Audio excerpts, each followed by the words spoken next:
This is WWE superstar Drew McIntyre, and you're listening to the WWE Podcast. The champ is the one that everybody wants, me. Becky Lynch is going to WrestleMania. Claymore! Austin 316 says I just whipped your ass. This is my iron. You're going to acknowledge me.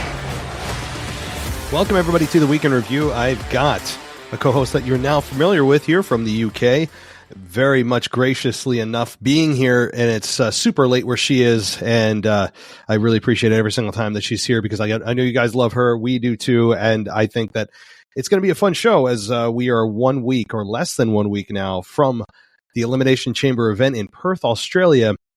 The Rock has gone officially heel. We have some questions on the World Heavyweight Championship side of things. The women have their chamber members set and lots to talk about. But Amanda, how are you today? Hey, Matt. Thank you for having me back. Yeah, I'm doing really well, thanks. Yeah, interesting week. Yeah, to say the least. I mean, we're going to have to lead with The Rock, who after, I don't know how many years it's been. Maybe it's been since 2003 that we've seen The Rock as a heel. And I mean, as part of the bloodline, I think he did a really nice job. There were some storyline gaps there with what he delivered, specifically saying that Cody just decided to face Roman when I think either he forgot or knew, but decided to annoy the fans. That Cody didn't just decide it, he earned it by winning the Royal Rumble. But outside of that, I really, really enjoyed this version of The Rock, you know, hammering individual fans and just doing what I think is honestly a more interesting version of The Rock, even if it's a version that many of us that are supporters of The Rock didn't want, and now we have it. And I don't know, I find it a little pretty entertaining. I don't know about you.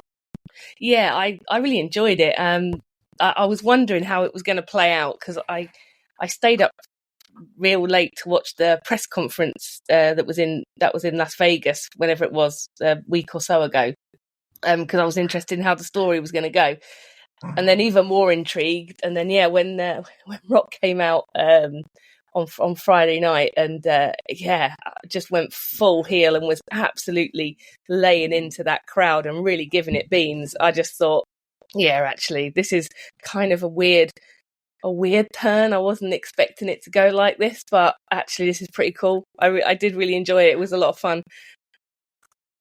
It was. I mean, it's just fun. And here's the thing. What's going to be ironic, or maybe not so much, the fans that all wanted Cody and were booing The Rock are probably the ones now cheering The Rock because he's so entertaining as a heel. And I think this version of The Rock is more entertaining than the one we've seen off and on over the last 15 years. The one that comes in and has the $1,500 shirts on and the sunglasses and the Gucci shoes and all these things that are just, you know, telling the crowd I'm bigger and better than you, telling us that our life now has meaning now that The Rock is here. It was all just stuff that it's almost fun to be insulted by The Rock. It doesn't make me angry. It's kind of a term of endearment, rather.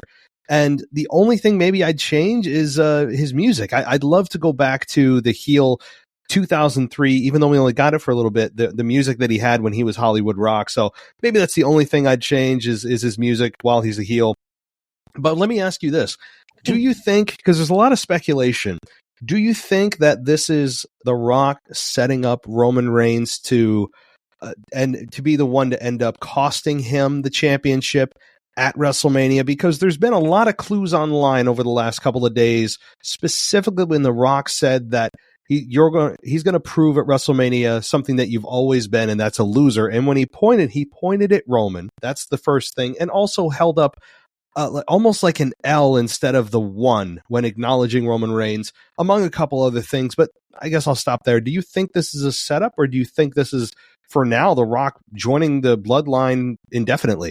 I think I've seen probably similar clips on Twitter, the L sign and who was he talking to, and he was a bit indirect when he said, I'm going to make sure that you come out of WrestleMania as a loser, or whatever the words he said. I don't know, and I don't know maybe if they don't know yet either, because I mean, it was beautifully just balanced. It could go either way.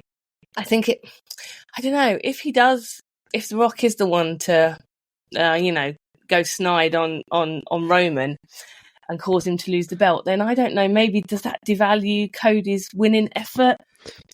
Or I've heard some other people speculating that it might actually be the bloodline versus like Cody's Avengers, somebody referred to it as, so a bunch of the goodies. So like Sami Zayn and, Cody or, a couple of others to sort of like, almost like a lumberjack type situation, to sort of battle the bloodline outside. So Cody still manages to get his clean win. I honestly don't know. I feel very confused after this week.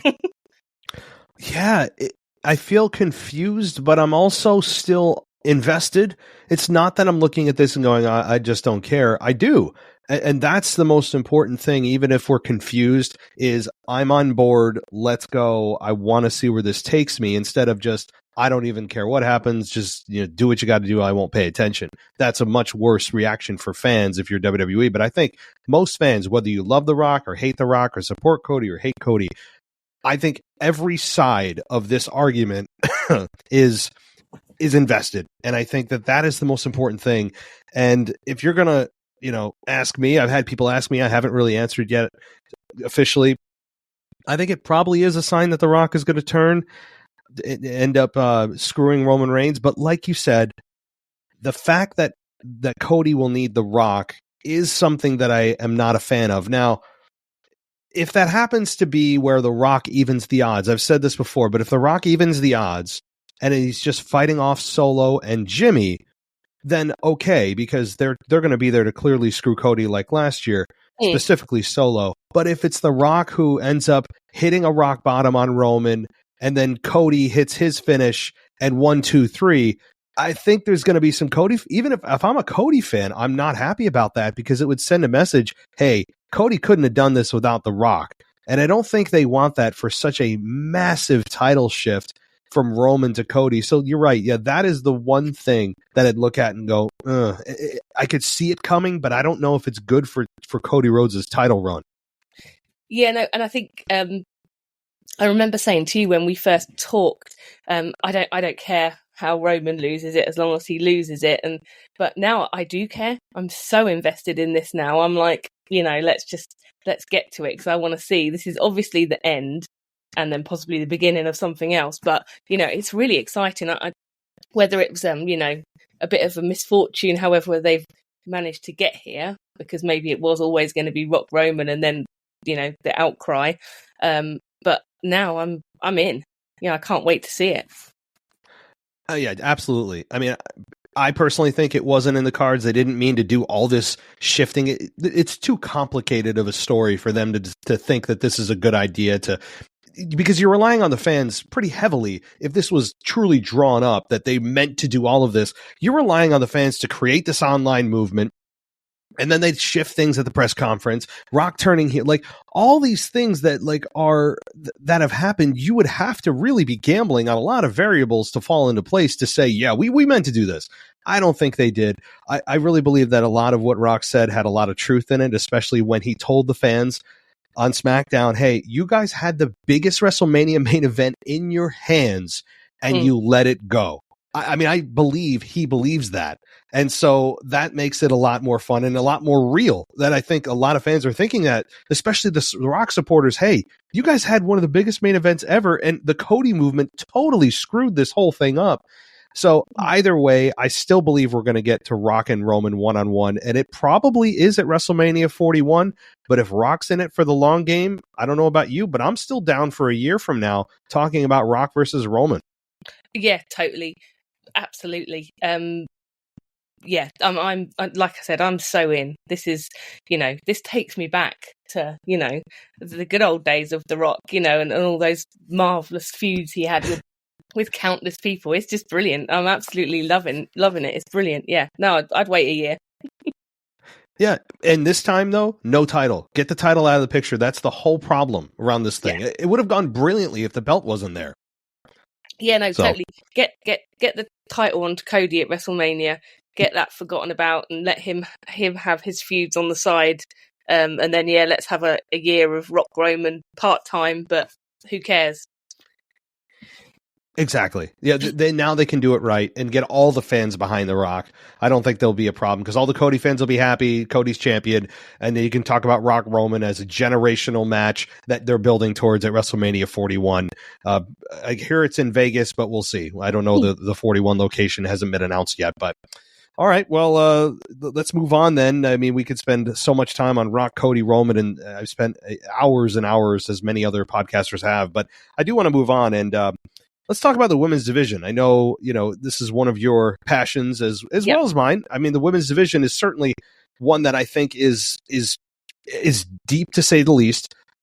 Has stars we haven't even seen really wrestle yet in Jade Cargill and others, NXT call-ups. Tiffany Stratton seems to be really finding a nice foothold here. And she had a nice match, I think, with Zelina Vega in an Elimination Chamber qualifier. So I guess I'll hone in on that and really your overall assessment right now of where the women's division is at and Rhea Ripley and everything else. I'll just toss it to you. Yeah, no, I mean, it's looking great. I wish Jade would hurry up and wrestle, do something, because I just see loads of, different social media and her looking fabulous, but, I want to see something else. So that would be cool. But yeah, I mean, the women's division just seems to be getting stronger and stronger. I like Tiffany Stratton. I think her character is quite similar to Chelsea Green, so I think they need to be careful that they don't get that sort of too similar, because I don't think we need two of them that are exactly the same. But I like her, and obviously I like Chelsea Green as well. I thought Becky's promo the other night was weird. I thought it would have been good if her kid was older. But I think, like you said on one of your shows the other day, the kid's 3, so it was a weird thing to have to put her promo round. I'm horrified at the idea that Rhea's saying that she wants to fight in the men's division or men's titles or whatever it is she said. I think it's just that's just a horrible idea and awful, and. I mean, it's just so unbelievable. I mean, I know the whole thing is, as it is, but I don't think they should go down that route because it would just be ridiculous. I don't know about you, but I feel like Bayley is getting a bit hard done by. She doesn't seem to be getting any push for what she's done. I mean, I know she had. The turn happened, and there was an interesting Damage Control promo, and Dakota came out to save her, I think, this week, which was great. But she's not. I don't know. I just don't feel like she's getting a big push, and she deserves it. Yeah. No, I mean, lot there. I will say no. That's fine. I asked you the question. So I would say. I mean, without the problem with Rhea Ripley, and she's made a lot of comments about this, and I know everyone these days, here's the issue. It bleeds into political things when she says that. It just does. It bleeds into political beliefs on either side of things. And it's a dangerous topic, no matter which side you fall on. It is a dangerous thing to do when all of a sudden you're going to implement women in men's divisions, because then we couldn't just say the men could go in the women's division, the men are going to win the women's championship. Like, it gets ridiculous, and it gets ridiculous quick. And I think the entire structure of WWE, the entire pro wrestling foundation starts to crumble, because then what do titles mean? It needs to be divided by gender. And I know, it's not called the Men's Intercontinental Championship. Okay, well, if I call it that, are you still saying that you can compete? I mean, it gets very averse, and people get averse to this topic, and it gets very contentious, I should say, very quickly, because it very quickly bleeds outside of wrestling into other things going on in the world. So I just think very clearly it's a horrible idea for Rhea Ripley to say that. And I know she believes it because, she's a strong woman, and she is as strong as some of the men. I believe it, but the majority of the men are probably stronger than her because, biology. But I think that when you look at it, I understand. I know what she's saying. I get it, but you can't do it. You just can't do it. So I'll leave it there. As far as Bayley, that's a good point to bring up, because no one seemingly is talking about Bayley right now. We're looking at Bayley, and she's getting nice support from the crowd. It feels though that she's missing a gear in babyface mode. I mean, she just transitioned, so I'm going to give her some time to kind of find her footholding into the babyface character of what that Bayley looks like now. But you're right. It feels like she's kind of being put on the back burner, even though we all know that there's almost no chance she's losing at WrestleMania. I mean, I don't know. Can you draw up any scenario in which Bayley loses at WrestleMania? Only if she gets screwed by, by the rest of Damage Control. But I mean, no, because Io's, title reign has been mediocre at best. So I don't know why they would want to continue that. So no, I think Bayley wins. I can't see a logical route where she doesn't. Yeah. Like you said, it's either Damage Control or maybe Dakota Kai turns on her and costs her the belt. Yeah. But honestly, I don't see a scenario that outweighs Bayley winning the belt here. Even if Dakota Kai turns, okay, she's got somebody else to fight, but then Io's still champion. And I'm sorry, WWE has not managed Io's run that well. She has felt very much of like an afterthought. And I don't want to hear the language barrier stuff. That is a factor, but they've navigated around that with Shinsuke Nakamura. They've found a solution, a very obvious one, but it's very effective. And they've now started to do that with Io and Io and Asuka and Kairi Sane. They've done that, and they've found, oh, wait, yeah, we can use subtitles and have them still speak. And it works. It's more effective than them just not saying anything. So I'm all for that, but it's kind of too little too late for me for Io Sky. I mean, the majority of her run, I mean, no one was even talking about her as champion. It was kind of disrespectful in a way. Like, you have your women's champion. She's barely even talked about, barely, is competing, and no one's, it's just, I don't know. I think they've really done a bad job managing the women's championship on Io Sky, and that's not a disrespect to her. It's just been bad creative. And I think Bayley can really take this into the limelight with a fun babyface run after WrestleMania 40.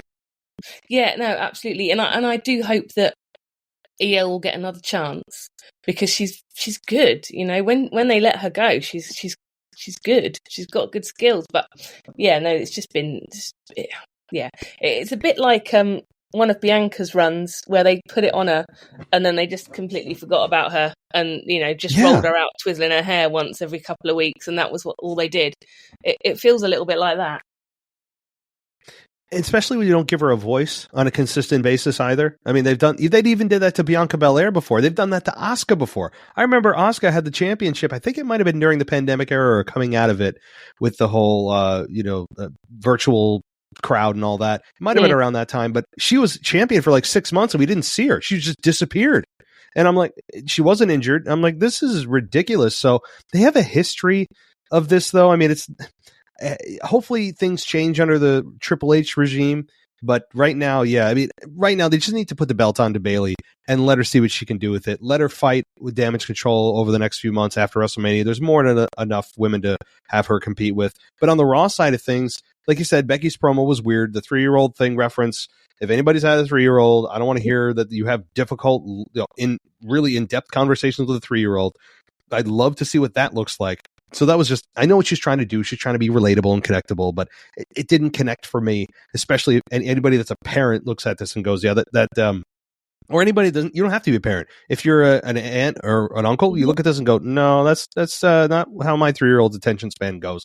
But besides that, I look at this and I say, you know what? If it's Rhea Ripley and Becky Lynch, are you concerned that the crowd is going to really, I mean, I don't know if concerned, but do you think that the crowd is going to be generally and majoritively behind Rhea Ripley obviously in Perth on Saturday? It's going to be forget it. But when you get to WrestleMania, do you think Becky Lynch has any momentum going in there where they could actually get the crowd behind Becky to see her topple Rhea? Or do you think the fans at this point are like, no, we still want mommy. We still want Rhea Ripley as champion. We're just getting behind her now. There's no chance that the fans are going to boo Rhea Ripley at WrestleMania. Yeah, I think definitely. I mean, Becky is running off momentum of a couple of years ago when she first sort of became the man. And really since then, she's, she was awesome. I think she's great. I love her. I think she probably just needs a bit of a time out for a little while. But no, she has no momentum going in at all. So unless they pull something awesome out of the bag in the build, I think the crowd are going to be almost 100% behind Rhea. because she's great. Like, she's awesome. Yeah. She's got such depth to her character. She's believable. She has finally confidence where before Judgment Day, you could kind of see through her where, she looks the part, but she doesn't feel it. Now she feels it. She's got it. She knows who and what she is, and the crowd can see it. And Becky Lynch is kind of lost. And it's weird to say, given her resume, Becky Lynch she's already a Hall of Famer. Her resume speaks for itself. She is one of the most accomplished women in pro wrestling, period. And I have nothing but respect for her, but her character is very kind of, I don't know if boring is the right word, but predictable. You kind of know what you're going to get. There's not a lot of depth right now. And I've said, I'm not going to pretend to be super smart right now and know what the solution is. I don't know what you do with Becky Lynch. I don't know if turning her heel again is something they're considering, or if there's just a massive change in her babyface character where maybe she cuts her hair again and her music. I don't know. Do you have any ideas of what they could do to get the crowd behind Becky, or do they feel like it's kind of a lost cause going into Mania? I don't know. I mean, I think we're on a course for Rhea Becky at WrestleMania, and I think that's a done deal. So I think that's going to happen. But you're right. Something quite major needs to happen with her. It didn't really work making her heel before because no one really wants to boo her, because actually we all quite like her. So I don't know whether they need to do something like, I don't know. Is there somebody that she could become a mouthpiece for, or is there like that sort of sideways move? Because you're right. She's been there, seen it, done every single match type. She's won it all. Future Hall of Famer for sure. Maybe they need to, I don't know, give her something else, maybe. I don't know. It's not like her career's dead in the water. I mean, there's something they could do. I'm not worried about her. Like, oh my God, she's going to fall off TV and she's going to get fired. No, I mean, that's a 0% chance. It's more just like you can see when a character is stale, and this is just stale. It's like chewing the same piece of gum for a week.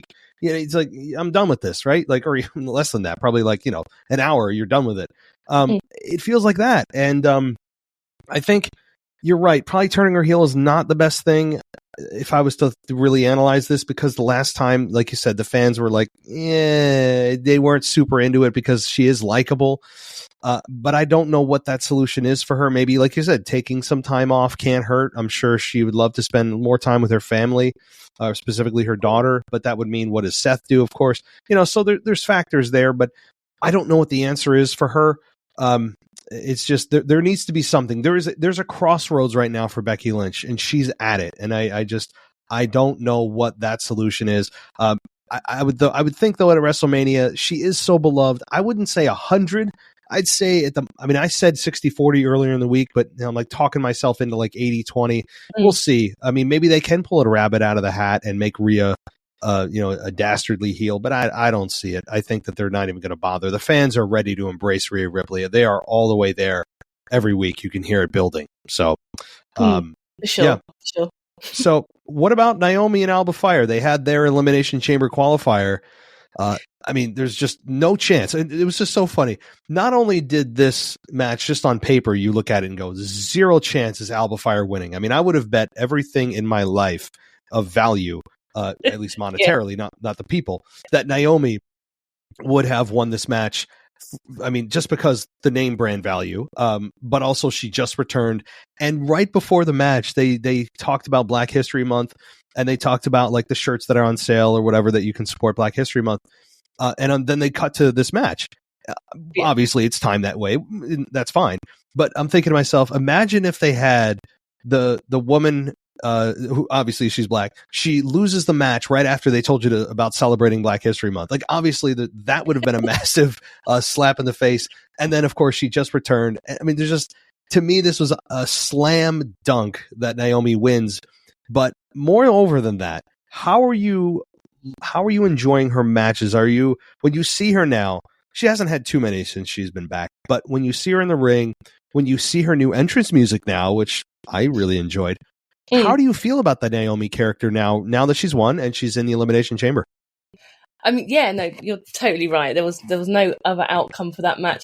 My most thoughts, and I don't know how your TV is over there, but my thing that I thought when I saw it was Naomi came out with her really cool new entrance music, came to the ring, and then they cut for a commercial here. And when we came back from commercial, so 3 or 4 minutes later, she was still dancing. And I thought, my God, I'd need a break. I'd have to say, sorry, guys, I'm gassed. You're going to have to give me a minute because I've just done my cardio.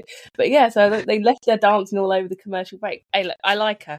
You know, I liked her the first time around. I think she's a good talent. I think she's got really interesting moveset. Not many of the other females have got that particular, you know, set of moves. I don't think she's ever going to pull up any trees, and I certainly don't give her much of a chance at all, any chance really, in the Elimination Chamber. But it's nice she's back. I think, you know, perhaps the way that her and Sasha left, maybe she was more of a sort of bystander in that, really. Perhaps she felt that she sort of had to go at the same time, you know, as Sasha did. Well, we'll never know, will we? But yeah, no, I'm pleased she's back and I like her work. Agreed. She fits very nicely into the women's division. I think that her music, I like it actually more than her previous music. I think it's a nice, like, kind of, she spells out her name, right? Naomi, and she's out there dancing still, so there's that connection to her previous entrance, but there's some differences. It feels more fresh, and I like that they recognized, hey, we should probably, you know, switch it up a little bit. And it felt like a new energy, so I'm down with that. She looks really good in the ring. Her new finish, I don't know if it's new or not, but it's a submission. It's like a spike DDT with her legs, and then she rolls into a submission. And that's obviously how she won this match. It's called a Slay-O submission, Slay-O mission. I'm reading it now. It's Slay-O mission is apparently the name of the finish after her head scissors spike. So new moves, new entrance, not a whole lot of mic time, which they didn't give her before she left. So I don't know if I should really be surprised. But no. Naomi, she doesn't have a ton of chance in the Elimination Chamber. But what I do expect in the Chamber is for her to make some noise and maybe get an elimination or two. She certainly won't be the first woman out. I think she'll be the final 3, and you know, she'll definitely make some noise in the Chamber and probably come out looking really well. Yeah, no, I agree. All right, well, let's see where else I want to go here. We also got on SmackDown Logan Paul. Now, Logan Paul and The Miz had their qualifying match. Logan Paul, and I never thought 6 months ago I'd be saying this, is a bright spot when he comes on the show, and I mean that in like the best / worst way. I mean, he really has no business being this good this quick. He doesn't, but he is, and we can't deny it anymore. I mean, nobody can sit here and look at me with a straight face and say, he sucks in the ring, he's terrible. He can clean up some stuff, he can sell a little better, but so can everybody else. He's ultra athletic. He's just inherently unlikable as a human being, which it comes through very, very well on television. And he's going against The Miz, who has also done a miraculous switch to a babyface character that I don't think anyone saw coming to be this successful. And I think their match spoke for itself. The Logan Paul did end up winning, as you would imagine, but 13 minutes in, and Logan Paul's the victor. What did you think about The Miz and Logan Paul? Yeah, the same. I mean, Logan Paul, I had no idea who he was before he came, before he came into WWE, because he's not meant for me. I'm a middle-aged lady, he's not meant for me. But yeah, you're right. Came in from nowhere and is just, wow, what talent. And Miz, I didn't even notice him turning face. 1 week, he was a real pain in the arse, and I hated him. And then the next thing I realised, actually, I quite like you again now. And I didn't even recognise it happening. But no, it was a good match, and it seemed to go on for quite a long time, which is good, because it could have just been quite quick, I think. They could have let, him just squash Logan, just squash The Miz. But he didn't. He gave a good account. And yeah, it was decent. But it will be interesting to see how he fares in the Elimination Chamber, because that is quite a unique match type, isn't it? And it's quite rare, so he won't have had a chance to be in it before. So it will be good to see how he copes. Yeah, absolutely. I mean, I still believe it's going to be LA Knight and Logan Paul WrestleMania, but I could be totally wrong. They'll probably make it some kind of fatal four-way for the U.S. title, and then maybe Crown Knight at WrestleMania. That's been the general consensus over the last several months, and I see the logic because LA Knight, he's he's one of those guys that I look at and I'm like, man, if I was him, I'd be like, I'd be excited but also annoyed because I started to get super hot. I got to the point of facing Roman Reigns for the championship. I was believable in some respects to win and dethrone Roman, and then here comes Punk. Here comes Randy Orton. Here comes The Rock, right? And all of a sudden, people not forget about Knight, but I mean, star power-wise, knock Knight down a couple of pegs.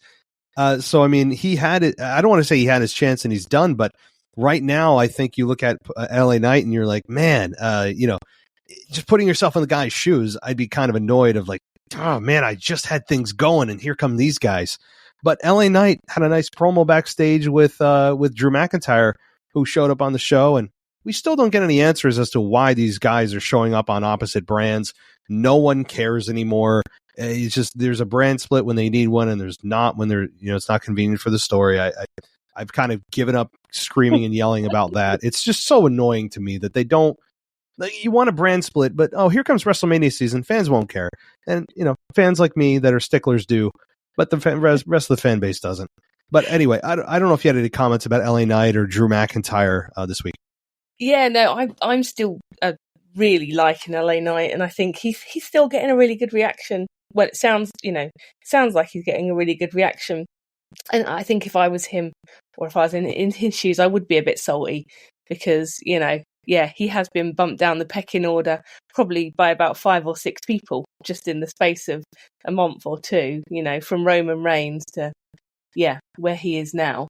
But no, I think that's a good shout at WrestleMania, and I hope he gets the belt. That would be nice. I liked his promo with Drew backstage. I like the way Drew's just sticking his nose into absolutely everyone else's business and giving his opinion, even though no one's really asking for it. I think he's doing a great job, but LA Knight held his own for sure. But Drew's just doing some brilliant Healy work, isn't he?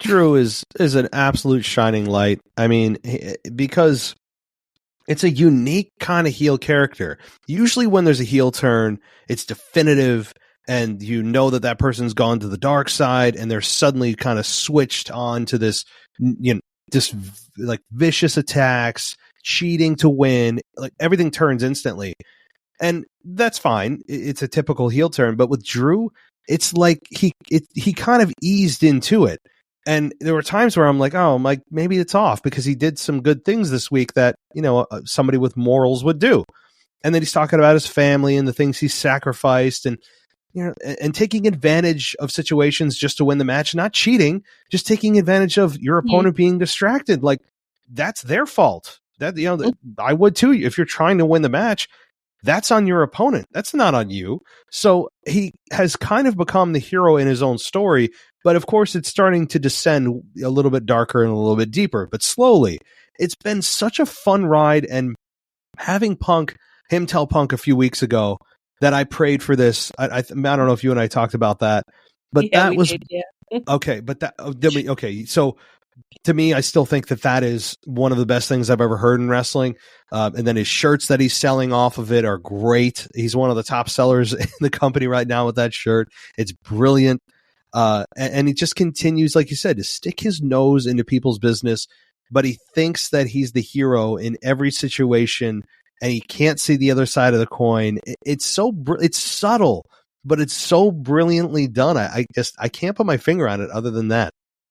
No, he's like like one of your distant relatives that you meet at a family wedding or something, who has a bit too much to drink and wants to impart all their worldly advice on you, and you didn't ever ask for it, and you don't really want to have that conversation, but they're going to tell you all about it, and they've been there and done it. That's a perfect analogy, because everybody knows exactly who that person is in your family, and you know exactly what uncomfortable that situation is. And all of a sudden, they've got everything to say about everything. Oh my God, yeah. So now that you have implemented that feeling on all of us and subjected us all to that, it's just, yeah. But that's exactly what this is. And I am loving everything that Drew is doing. And do you think that come Saturday that there's an actual chance, a real chance that perhaps he is going to win the chamber and face Seth Rollins at WrestleMania? Do you think he's the favorite? The women's is a slam dunk, I think. Don't think there's any question there, really. But the men's, I don't know. I was looking at my phone earlier, just trying to, get my head right to talk to you. And I was thinking, do you know what? I'm not sure. The men's Elimination Chamber is beautiful. What a match that's going to be. I guess he must be up there as a favourite. But you wouldn't put your house on it, would you? No, that's a good way to put it, because when you look at this lineup, it's a loaded lineup right now. Kevin Owens, LA Knight, McIntyre, Randy Orton, Bobby Lashley, and Logan Paul. So, yeah, that is definitely not a slam dunk for Drew. Yeah, I think he's a favorite, but I don't know if he is the favorite. Yeah, no, I think you could confidently discount Lashley and Logan Paul. Yes. But then the others, that's, yeah. Yeah, I mean, Kevin Owens is a dark horse because he's kind of floating out there. You would think that it would have to be a heel, though, just because you have the traditional heel-face dynamic. WWE is not averse to babyface, but typically it's especially at WrestleMania, it's traditional heel versus babyface. So I don't think they have an interest in turning Kevin Owens heel at this point. But I mean, Kevin Owens is very possible. LA Knight is still very possible. So yeah, I think you're right. It comes down to 4 because Lashley, no chance. Logan Paul, already U.S. champion. He'll put on a hell of a show in the chamber and probably end up coming out with a broken bone or two. I mean, he's going to kill himself in there. Yeah. But yeah, so him and Owens, because Owens does mad stuff, doesn't he? I mean, he jumps off tops of stands and stuff. So him and Owens should be amazing. I can't wait for it. I mean, I can't wait to see the dynamic between also Orton and Logan Paul. We haven't seen that much yet. So there's some combinations here of guys that we haven't seen. This is one of the most stacked Elimination Chambers that I can remember in quite some time. And also, like you mentioned, while I thought Drew was the favorite, as I look at the actual advertisement and look at the men, you can discount 2. These 4, there's a case to be made for every single one of them. But when push comes to shove, I still think Drew is probably the guy. If I had to pick at this moment, Drew is probably the guy based on how much television time he's getting, based on the reaction he's getting from fans, the general feeling, I think, of his successful heel turn. He's probably the guy, but how can you overlook like a guy like Randy Orton, for God's sakes, Yeah. But yeah, I mean, this is what's great. This is what's great about this chamber match in Perth.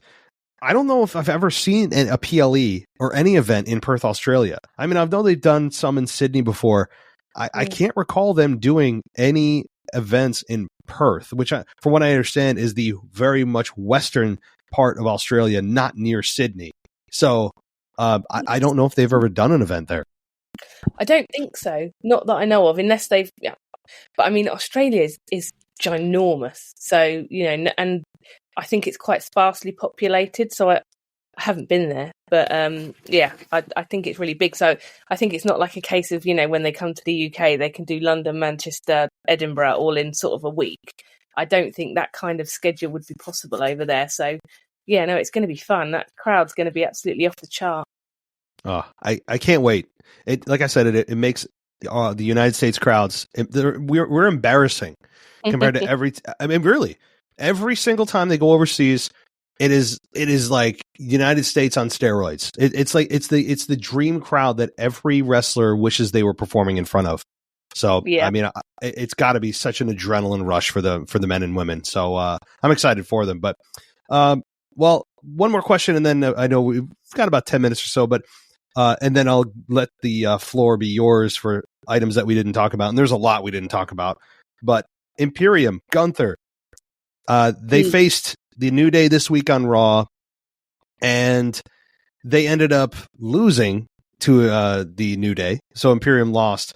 But right now, I mean, how are you enjoying Gunther's run? Do you think that Jey Uso, obviously who's next in line, and I believe it's taking place next week, the Intercontinental Championship match, is there any chance Jey is the one to finally dethrone Gunther, or do you think the reign continues? And how are you enjoying Gunther and his run overall? I've loved Gunther. I think he's a proper traditional, old school slap 'em kind of guy. I think he's been brilliant. I think Jay's got a chance. I think Gunther's ready to drop the belt so he can move up the card. And I think it would be an absolutely perfect moment for Jay to get the belt and carry on the good work. Because I think Gunther's done amazing things to elevate that belt, because before we were all a bit like, we've not, well, I don't want to speak for anyone else, but I've not really cared much about that belt for, however long, until Gunther got it, and he's given it credibility. But I think Jay will do the same, because I think it will be his first singles title. So I think there's a chance. That is, and to me, it is the biggest chance that anyone has had facing Gunther thus far. Chad Gable had some awesome matches with him, but you're looking at this going, it's going to be one of an amazing wrestling match. It's going to be a clinic. That you're looking at this, it's going to be a pure wrestling match, and they're always awesome to watch. But at the end of the day, Gunther's winning. This is probably one of the first times that Gunther is truly challenged outside of last year with Drew McIntyre. I know that, he faced him last year and there were some moments. This is another one of those big moments. And Jey Uso, who is a legitimate star now, has a real chance of dethroning Gunther. Now, the only argument against it right now is that if you dethrone Gunther before WrestleMania, what does he do before then? I mean, he could ask for a rematch at WrestleMania, but I think it'd be a bigger moment if Gunther dropped it at WrestleMania, because if you don't, Gunther's not in the chamber match. So he's not going to be competing for the World Heavyweight Championship, at least not yet. So he can't be competing for that. He's going to be going in not as champion, as Intercontinental Champion. So if you don't bring him in as Intercontinental Champion, what is Gunther doing at WrestleMania? So I think that they'll wait for that moment until at WrestleMania 40 to actually have him drop the belt against Jey Uso, who I think is a perfect contender. There's others, but I think Jey Uso is the perfect guy to do it. I don't think anyone would be angry at it. He's already had a hell of a run, a historic run. So that's the only way I'm looking at this, as a book to WrestleMania. You gotta, I think, get Gunther to WrestleMania as champion, and then have him probably drop the Intercontinental belt at that point. Yeah, so I guess Jay has a rematch clause or something, and yeah, that does make sense, actually. That makes sense. We can go with that. All right. Well, I mean, we do have some time left. I know that, there's some other stuff we didn't talk about at all. I mean, we didn't talk about, Bronson Reed and his qualifying match, which I don't know how much of a conversation that would be. Cody Rhodes' promo in response to the Cody Crybabies. I mean, other women's matches that are going on, the women's tag team division that we always are have on our concern list. But I'll leave the floor to you. Yeah, I guess there's probably a couple of things from me. I guess the Cody promo is probably worth, just touching on. I'm kind of indifferent to Cody. I don't feel anywhere near as strongly as you do about him, but I'm not, he wouldn't be on my Christmas card list, but I don't hate this. I thought his promo was good. I liked the way he poked fun a little bit at the Rock. It's nice to hit back a little bit. And then when Seth came out, I thought that was really nice. I thought I liked that. I thought it was a good bit of storytelling, because, they showed a few clips of the Shield and the three of them together and how it all started. And it was quite nice how it's all it was a bit of proper storytelling, I think, which was quite nice to see. Oh, the only thing that frustrates me, like I think probably every other wrestling fan in the universe, is why he won't answer the question that everyone wants to know, which is why he said not at WrestleMania. Yes. And then he's never, and he says, it's because of you guys, but it's just, we're never going to get an answer. So that's kind of, I'm not going to die on that hill, but it's kind of frustrating, but I guess, yeah. Yeah, I know. I'm trying not to go into a whole spiel. I won't. I promise.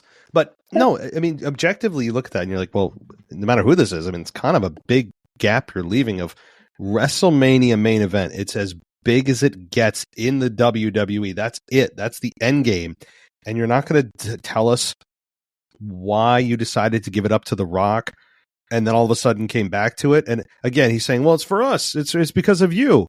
Well, what do you mean it's because of us? The fans were supporting you all along. It's not as if all of a sudden the last week the fans have decided they're going to cheer for Cody. It's been 2 years now the fans have been supporting Cody, and then all of a sudden, hey, yeah, it's because of you guys. And I think that's just a gloss over, lazy, creative reason. I'm not blaming Cody. I'm blaming creative on this because I don't think they want to get into it. Honestly, I mean, they could have come up with something very simple. It doesn't have to be this whole complex reason. He could have just said something simple that makes more sense than, oh, it's you guys, which is nonsense. So, like, you need us to make common sense choices, Cody? You need us to, enforce your Royal Rumble win? I mean, are you an idiot? So it's just certain things that just don't make sense. But, yeah, so beyond that, though, yeah, he hit back at The Rock pretty good. Saying that he doesn't want to cry because he doesn't want to tear up because he'll become a crybaby, and trying to turn it on The Rock, and saying that he is going to hit him back at some point. So that match, they teased it. The visual was there of Cody and Seth versus Rock and Roman. That tag team match, I don't know when that's going to happen. I know that on Elimination Chamber, the Grayson Waller effect is going to have Seth and Cody on it. You would think that Rock and or Roman are going to be there and interfere and attack them, but we're not getting that tag team match yet. I don't know if we ever will, but it seemed like they were headed that way at some point, especially with Rollins saying, "I can be your shield." So, and. So we're not going to get Rock and Roman this year, we know that. But surely Rock is going to do something at WrestleMania. So what's the match? Is there a match? Or is it going to be like what they did with Steve Austin, where he went on the KO show? It wasn't really a match, but it was kind of a match. Is it that kind of thing? Or, because that would be a waste to have The Rock just hanging around. That's the weird spot. Like, okay, like you said, we know, okay, cool. You and I and probably everyone has kind of come to terms with the fact Rock Roman's next year. Great. We're all on board. But yeah, who does The Rock? The Rock said he's wrestling this year at WrestleMania. But like, who? I don't know what story you're fitting in. I don't want a triple threat. Cody fans don't want a triple threat. I actually think that would be a really bad move. Really bad after all of the mentions of, nope, it's for sure Cody and Roman. This is it. It's not changing. And then all of a sudden they change it to inject The Rock. That'd be a really, really bad move. So you're not going to have a triple threat. I honestly have no idea who The Rock's going to face at WrestleMania, or if he's just going to inject himself into the finish of Cody and Roman. I don't know. Yeah. No, it's They couldn't make it a triple threat because it wouldn't be, would it? It would be a handicap match because we already know that Rock and Roman are allegedly aligned. So it doesn't make any sense. You can, and then for the title, not for the title. No, you can't. They can't do that. And you can't have Rock and Roman in the same ring as opponents when it's not one-on-one the first time. If they want to do this, after they've already had their one-on-one, fine. But you can't have that moment be in a triple threat. It muddies the water so much for so many different reasons. I think it would anger Rock fans. It certainly would anger Cody fans. It really would serve nobody to put Rock in that match. I understand on paper, a simple solution, put them all in one match. It doesn't work like that though. So, but I know you mentioned we got a couple minutes. Was there something else that you wanted to discuss? Only that it's on the same sort of similar topic, and I wanted to pose a question to you guys, really, and to anyone else who is listening. But I think if this is true, and this isn't a work, and I don't think it is, I think WWE did think, oh, we've dropped the ball here. We need to change our storyline. Then, do we think that's a dangerous precedent? Because now are they sending the message out to the WWE universe that if you create enough fuss, enough noise online and etc., with hashtags and stuff, we will change our stories? I mean, they've not done that before that I can really remember, especially with Vince. He was like, F the fans, I'll do what I want. So are we now almost in a position where the fans could affect storylines going forward? Well, I think they would say that the fans directly affect them all the time, and they do that for the fan reaction. I mean, they would say is that they, that's how they direct their story. That's how they come up with their stories, is to, for what the fans support and what they don't like. So, just how it's built to begin with is apparently around fan reaction. That's what they tell us. And that makes sense. You want to serve your customer. But as far as the online precedent being set, I mean, you could look at hashtag Give Divas a Chance. That really set things into motion. It wasn't as big as this, but it set things into motion for the Divas. That changed to the women, thank God. And then, you had Kofi Kingston. That was a small movement online that really manifested itself more in person. And you had Daniel Bryan, most famously at WrestleMania 30, the Yes Movement. That really, I don't remember it being a big thing on Twitter, but absolutely in person, the fans were just super loud about Daniel Bryan being in the main event and screw Batista. I mean, that was essentially the message. Yeah. So, with the Cody thing, and I've been, a big proponent of WWE not just adhering to the whims and going with the whims of the fans and going, it seems like that's what they want. Let's just give it to them. That's a dangerous thing to do, but I think that they need to listen when things feel like it's real. Like it's not just somebody trying to start a trend. To me, I would look at longevity of the trend. How long is it going on? And does it translate into in person? Right? Like if I go to an event and all this hashtag stuff happens, but I go to an event and it's the opposite reaction or no reaction to what's happening online, to me, that would be a big indicator that maybe this thing isn't real.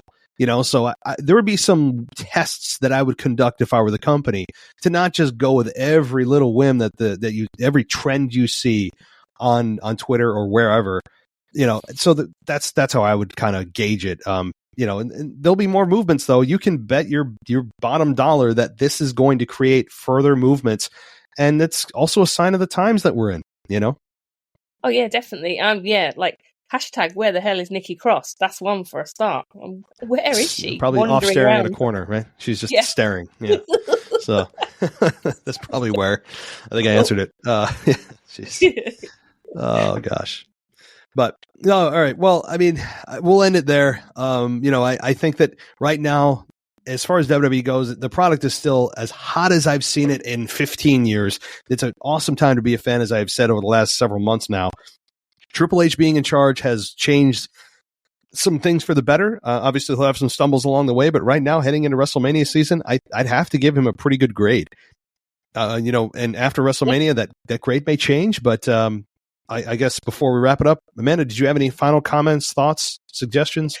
No, just same as you, really. I think at the moment, this is probably the most excited I've been in quite a few years going into WrestleMania season. Triple H is doing amazing, and I'm a little bit bummed because I'm actually out of the country WrestleMania 2 nights, so I'm going to have to figure out a way to try and watch it because I'll be on holiday. But super excited, and I'd give him a solid B+. I think at the moment, it's great stuff.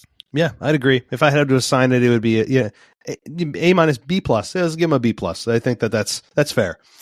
So, all right. Thanks so much, Amanda. This has been a blast. And the next time we talk, there'll be Elimination Chamber behind us. We'll be, WrestleMania in front of us. We'll have even more to discuss and have fun with. So thanks so much for joining us. I know you're staying up late, and I appreciate it, and I know the listeners do too. So you enjoy the rest of your Thanks for listening to the WWE Podcast. Don't forget to subscribe on your favorite podcast app so you don't miss a show, or head to WWEpodcast.com. And for all of these shows ad-free, head over to patreon.com/WWE Podcast. Until then, we'll see you next time.